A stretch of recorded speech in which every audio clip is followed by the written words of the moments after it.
대법원 2024년 4월 16일 선고 2019-2-45616 판결 사건명 평균 임금 정정 및 보험급여 차액 청구 거부 처분 취소 2010년 5월 20일 법률 제10305호로 개정된 산업재해 보상보험법 시행 전에 지급 사유가 발생한 진폐에 대하여 장해 보상 일시금을 산정할 때 근로복지공단이 정당한 이유 없이 그 지급을 거부하거나 늦추어 보험급여의 실질적 가치가 하락한 경우 보험급여 지급 결정일까지 평균 임금을 증감해야 하는지 여부. 적극 산업재해 보상보험법 이하 산재보험법이라 한다. 산재보험법 제36조 제3항 본문은 보험급여를 산정하는 경우 해당 근로자의 평균 임금을 산정하여야 할 사유가 발생한 날부터 1년이 지난 이후에는 매년 전체 근로자의 임금 평균액의 증감률에 따라 평균 임금을 증감하되 그 근로자의 연령이 60세에 도달한 이후에는 소비자 물가 변동률에 따라 평균 임금을 증감한다고 규정하고 있다. 평균 임금의 증감 제도는 오랜 기간 보험급여를 받거나 오랜 기간이 지난 후 보험급여를 받을 때 평균 임금을 산정할 사유가 생긴 날인 재해일 또는 진단 확정일을 기준으로 평균 임금을 산정하여 보험급여액을 정할 경우 보험급여의 실질적 가치를 제대로 반영하지 못하는 불합리한 결과를 시정하기 위하여 마련된 것이다. 근로자의 업무상의 재해를 신속하고 공정하게 보상하고자 하는 산재보험법의 입법 목적과 평균임금 증감 제도를 둔 취지에 아래와 같은 사정을 더하여 보면 2010년 5월 20일 법률 제10305호로 개정된 산재보험법 시행 전에 지급 사유가 발생한 진폐에 대하여 장해 보상 일시금을 산정하는 경우 근로복지공단이 정당한 이유 없이 그 지급을 거부하거나 늦춤으로 인하여 보험급여의 실질적 가치가 하락한 경우에는 보험급여 지급 결정일까지 평균 임금을 증감해야 한다. 가. 산재보험법 제36조 제3항 본문은 평균 임금을 증감해야 하는 경우를 특별히 한정하고 있지 않고 평균 임금 증감의 종기에 관해서도 따로 규정하고 있지 않다. 나. 근로복지공단은 첫째, 유족보상연금이나 장애보상연금을 지급할 경우에는 평균임금 산정 사유 발생일에 평균 임금을 연금 지급 시까지 증감을 하고 둘째, 유족보상 일시금을 지급할 경우에는 사망 시까지 증감을 하며 셋째, 평균 임금 산정 사유 발생일 자체도 경우에 따라서는 어느 특정일로 앞당긴 후 증감을 하는 대법원 2007년 4월 26일 선고 2005-2810 판결에 따른 실무 처리 하는 등 보험급여의 실질적인 가치가 유지되도록 평균 임금 증감의 시기나 종기를 다양하게 적용하여 평균 임금을 증감하고 있다. 다. 통상적인 경우에는 재해 근로자가 장애를 진단받아 장애 보상 일시금의 지급 사유가 발생하면 지급 신청을 하여 곧바로 근로복지공단으로부터 지급 결정을 받을 수 있으므로 장애 진단일부터 지급 결정일까지 평균 임금을 증감할 필요가 없다. 그런데 근로복지공단이 정당한 이유 없이 보험급여의 지급을 거부하거나 지급을 늦춘 경우에는 산재보험법은 지연보상을 하는 규정을 두고 있지 않으므로 근로복지공단의 지급 거부나 지체가 불법 행위에 이르지 않는 한 재해 근로자가 손해를 보전받기 어렵다.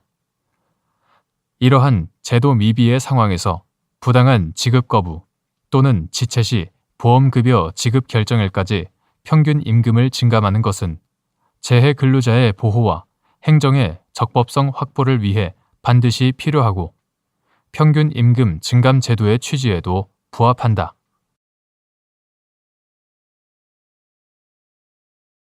대법원 2024년 4월 16일 선고 2022-5738 판결. 사건명 교원 노동관계 중재 재정 취소 청구. 1.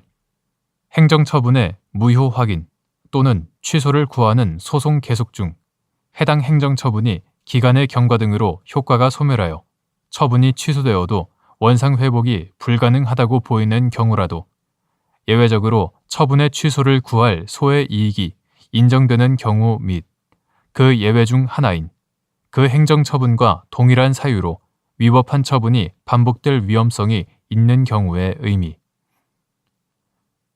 중재 재정에 대한 무효 확인 또는 취소를 구하는 소의 경우에도 위 법리가 마찬가지로 적용되는지 여부. 적극. 행정처분의 무효 확인 또는 취소를 구하는 소가 제소 당시에는 소의 이익이 있어 적법했는데 소송 계속 중 해당 행정처분이 기간의 경과 등으로 그 효과가 소멸한 때에 처분이 취소되어도 원상 회복이 불가능하다고 보이는 경우라도 무효 확인 또는 취소로서 회복할 수 있는 다른 권리나 이익이 남아있거나 또는 그 행정처분과 동일한 사유로 위법한 처분이 반복될 위험성이 있어 행정처분의 위법성 확인 내지 불분명한 법률 문제에 대한 해명이 필요한 경우에는 행정의 적법성 확보와 그에 대한 사법 통제, 국민의 권리 구제 확대 등의 측면에서 예외적으로 그 처분의 취소를 구할 소의 이익을 인정할 수 있다. 여기에서 그 행정처분과 동일한 사유로 위법한 처분이 반복될 위험성이 있는 경우란 불분명한 법률 문제에 대한 해명이 필요한 상황에 관한 대표적인 예시일 뿐이며 반드시 해당 사건의 동일한 소송 당사자 사이에서 반복될 위험이 있는 경우만을 의미하는 것은 아니다. 이러한 법리는 행정처분의 일종인 중재 재정에 대한 무효 확인 또는 취소를 구하는 소의 경우에도 마찬가지로 적용된다.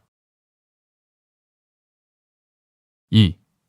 중재 재정에 대한 불복 사유인 중앙노동위원회 중재 재정의 위법 또는 월권의 의미 및 중재 재정이 단순히 어느 노사 일방에 불리하거나 불합리한 내용이라는 사유만으로 불복할 수 있는지 여부. 소극.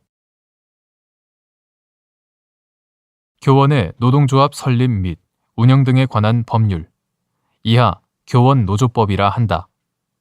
교원노조법은 교원노동조합과 사용자가 단체 교섭을 통해 합의를 위한 노력을 계속하여도 자주적 교섭에 의한 합의의 여지가 없는 경우 이를 해결하기 위한 절차로서 중앙노동위원회에 의한 노동쟁의의 조정과 중재 제도를 마련하면서 제9 내지 11조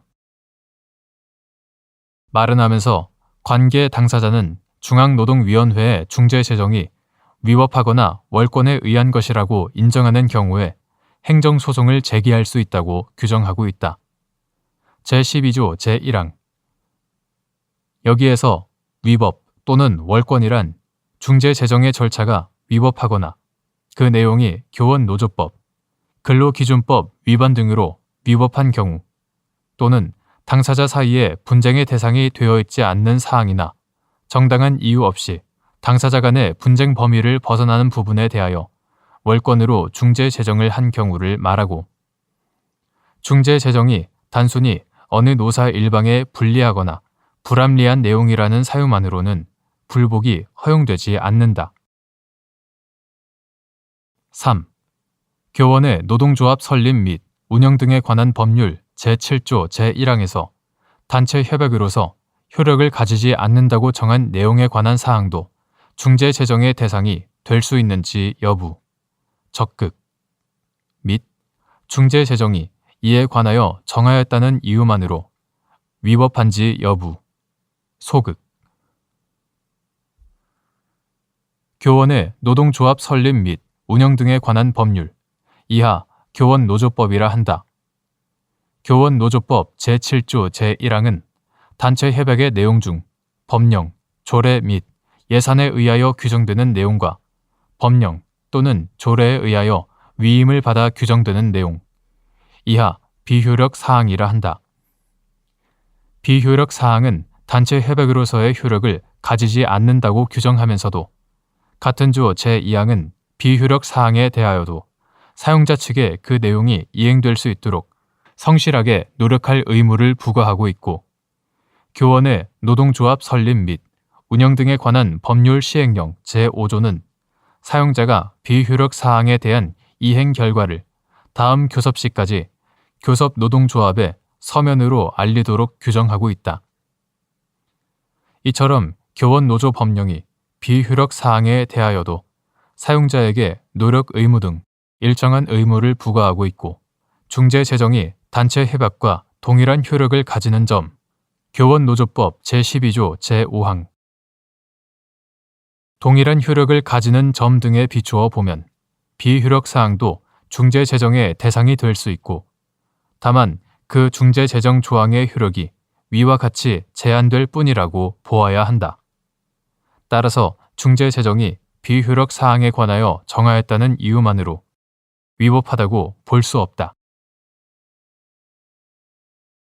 4.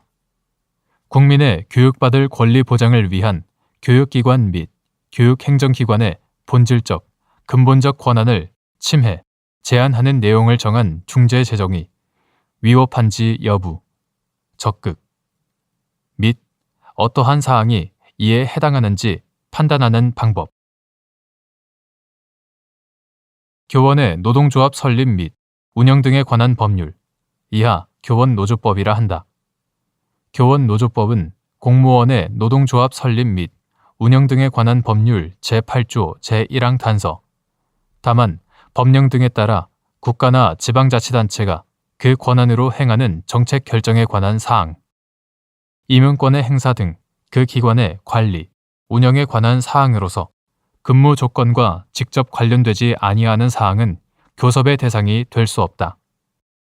단서와 같은 비교섭 사항을 규정하고 있지 않으므로 교원 노동조합의 단체 교섭에는 위 비교섭 사항에 관한 규정이 적용되지 않는다.